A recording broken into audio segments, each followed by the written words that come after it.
مداح. هيجيب لي واحد زي طلال مداح، فين تلاقيه؟ ما في. ما في، يعني لن يتكرر الا اذا اراد الله. لا، الا اذا اراد الله فقط. لكن محمد عبده في كثير من الاصوات غنت زيه، محمد عمر وغيره وغيره وغيره وغيره، معروفه هذه الشغله.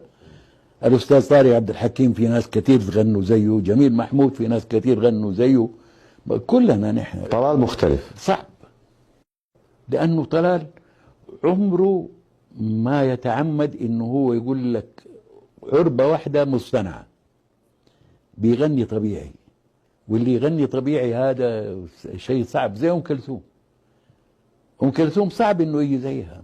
مين غطى مكانها؟ ما حدا غطى مكان. الله يغفر لها ويرحمها ويغفر لهم ويرحمهم ويغفر لنا ويرحمنا ان شاء الله. وفي النهايه كل واحد بيحاول يقول احسن ما عنده، فيا اما يكون ظالم نفسه او الناس ظالمينه في النهايه يعني.